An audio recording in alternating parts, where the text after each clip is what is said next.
engines critical.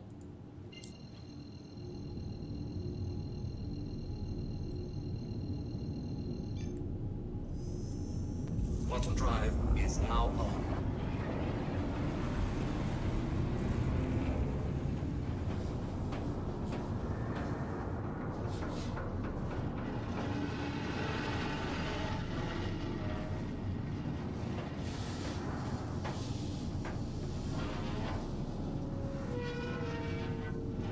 They say that it would be. They're like, no, well, China doesn't have those ambitions. And now I totally disagree. The Belt and Road Initiative, I completely agree. And that's, again, this is the libertarians' take on foreign policy is one of the big reasons why I'm not a libertarian anymore, because I think it's a fantasy. But they would say, look, China doesn't have these goals, Russia doesn't have these goals. You know, the reason that Russia invaded Ukraine was because the U.S. was meddling and blah, blah, blah. Essentially, they blame everything on the U.S. Ever since the term blowback got into the libertarian mind. They're like, everything's the interests are.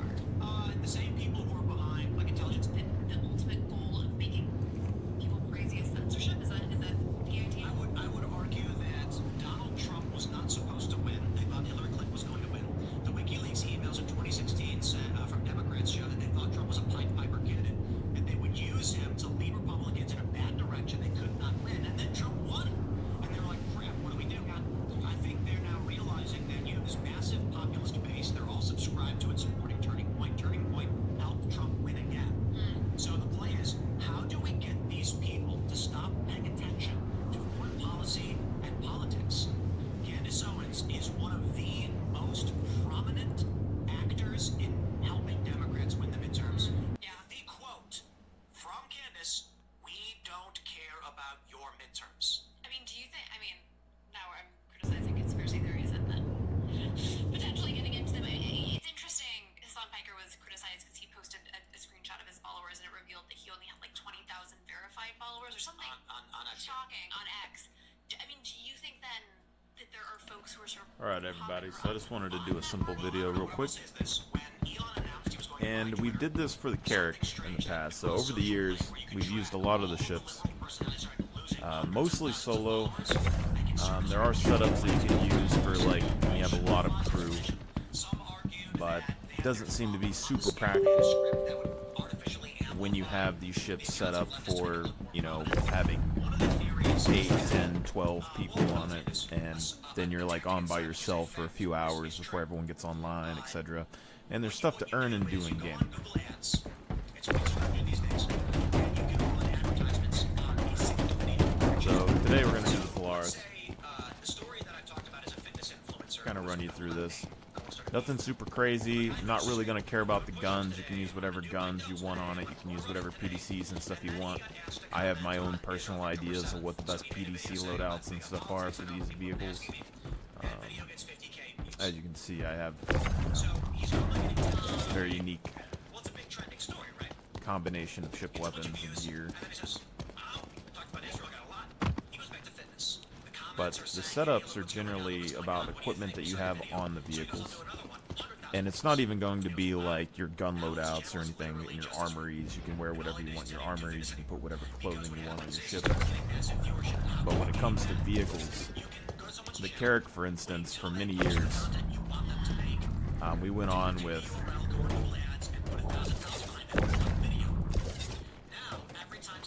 a great many ships from like quad Ursa rovers to like 8 rock miners in the front, just putting masses and mounts and masses of vehicles inside of the Carrack. And we flew it around on a daily basis, and it's really nice. And then you have like setups to have drop teams go out of the top of the Carrack with geos and have 10 geos in the top area, and then you have like MPUVs that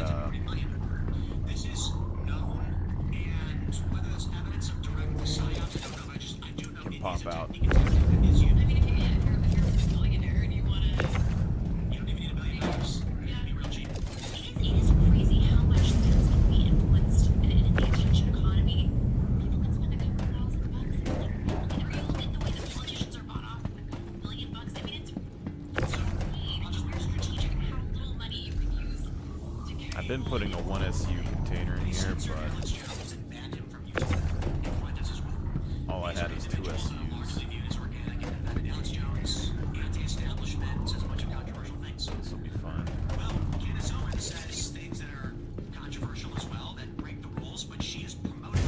any case, the combination of vehicles right now, in-game crafting has come in, so resources have become more important, it seems, and so it's nice to be able to make a little bit more income doing that, and it's something you can also do solo, which is very nice. So a lot of this has to do with a mining focus. And then you can do salvage, but there doesn't really seem to be a practical use for salvage yet unless you can get resources from it. So instead of going the salvage route, I went for mining alongside just general utility for practical purposes in game. So Space Industries. Enjoy the when it comes to the ship loadouts here, we're carrying 2 Pisces as like a general transport slash cargo vessel to get things to and from the ground, and it can hold 2 SU boxes, which is really nice. With all these ships, we want them to be stable, and we want them all to be perfectly level on the platform, so we don't have any bugging, glitching, any craziness on the ships. They're all stable, they're all solid, and you need enough room to move around without it being too cramped. So we have this pretty much set up perfectly, and what you can do is you can have 2 golems right here on this pad in the corner, and then have a Pisces in this corner, and then have 2 golems in this corner, and a Pisces in this corner. And you can see you still have plenty of room to walk around and get inside of your ships and all this good stuff. But while you're doing missions, you have both the side cargo capacity on this golem and the containers in the center on the golem that you can use to gather resources and other minerals, which for a lot of missions isn't really that bad, but it's very similar to most MMOs where you have a pickaxe and stuff you carry around with you and you use it to gather resources while you're moving around. So eventually you have those resources and you don't have to think about it. You just got to refine them or process them. So that's kind of what this is. So 4 golems and 2 Pisces, and then on the lower end here,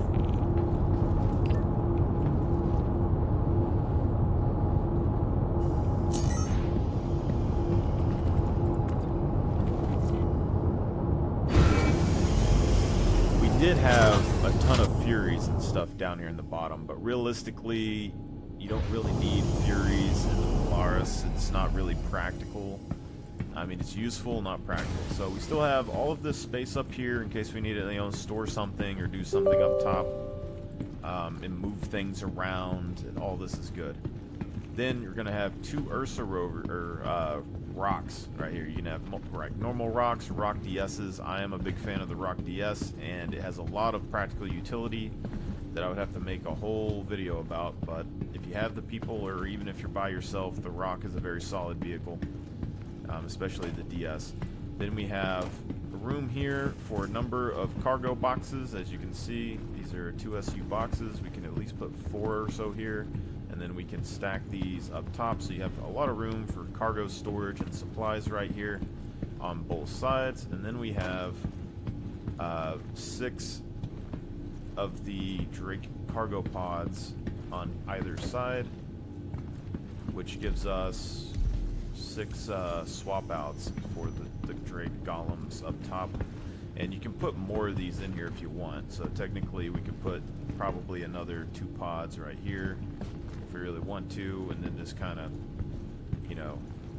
slim down on the SEU storage for minerals and stuff like that right here. Not a big deal.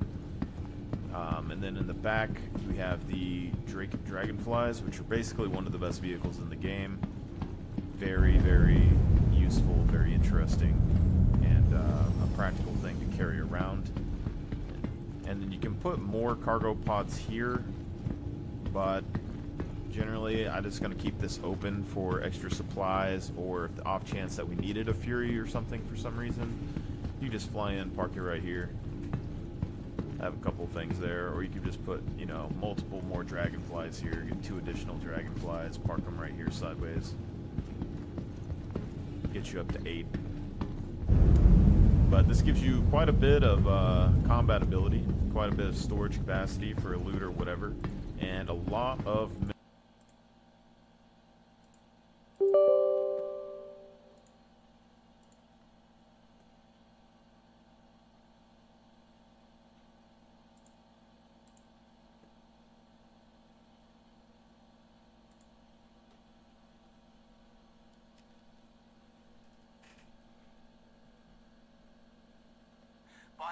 will say, if you were concerned that a large populist base was voting for a candidate you did not like, what is the effective way to stop them?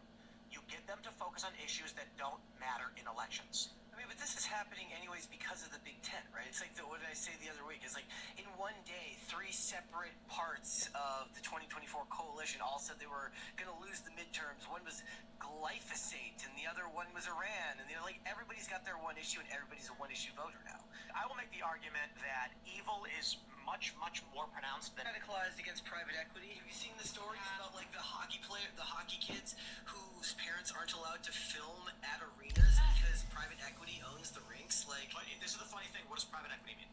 in this case, it was bought up by a specific firm. See, the issue that I take with this quote-unquote private equity claim is that they're upset over the actions of a company. What the critique, though, is instead of saying company bought... there's a company I like. It was bought out by an investment firm, that's what private equity means, and then stripped of assets and broken down. It's like, okay.